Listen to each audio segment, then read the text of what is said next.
میں آنے والے معزز شعراء کرام اور تمام مہمانوں کے گرامی خوش آمدید کہتا ہوں۔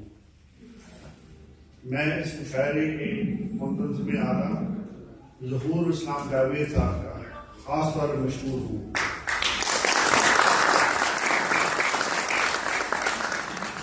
کہ انہی نے اس ریگستان میں اردو کی جس طرح پرورش کی ہے پچھلے 33 سالوں سے، اس کے ہم لوگ سب گواہ ہیں۔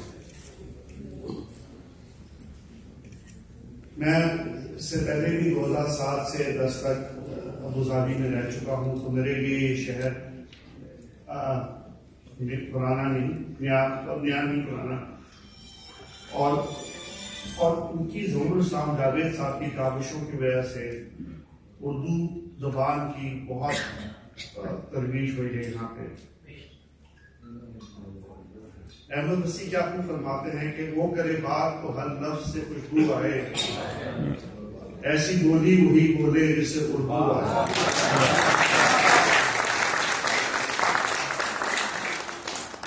کورونا وائرس کی وبا کے پیش نظر متحدہ عرب امارات اور بالخصوص ابوظہبی میں تمام ادبی اور دیگر سرگرمیاں پہ پابندی لگی تھی، جس کی وجہ سے گزشتہ 2-3 سال ان مشاعروں کا انعقاد نہیں ہو سکا۔ لیکن یہ بات نہایت خوشائن ہے کہ اس عالمی وبا میں خاطر خواہ کمی کے باعث یہ سرگرمیاں دوبارہ بحال ہو گئی ہیں اور ہم اس خوبصورت محفل سے محظوظ ہو رہے ہیں۔ پاکستان اور متحدہ عرب امارات کی دوستی مثالی ہے۔ یہاں تقریباً 16 لاکھ پاکستانی اور تقریباً ہم سے دگنے ہندوستانی لوگ رہتے ہیں، جن کے لیے زبان مشترک ہے،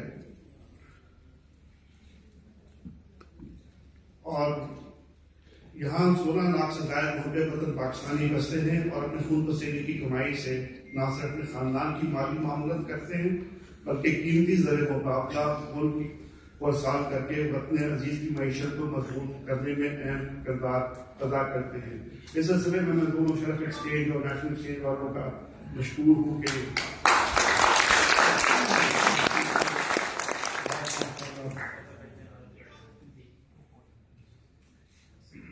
یہاں اردو بولنے اور سمجھنے والوں کی کثیر تعداد موجود ہے۔ عمارتی حکومت اور لوگ بھی اردو زبان کو نہایت قدر کی نگاہ سے دیکھتے ہیں۔ یہاں کئی اہم سرکاری مقامات اور دفاتر میں اردو زبان میں ترجمہ کا انتظام کیا گیا ہے۔ حضرت داغ دیلوی صاحب کیا اچھا فرما گئے ہیں، اردو ہے جس کا نام ہم جانتے ہیں داغ، سارے جہاں میں دھوم ہماری زبان۔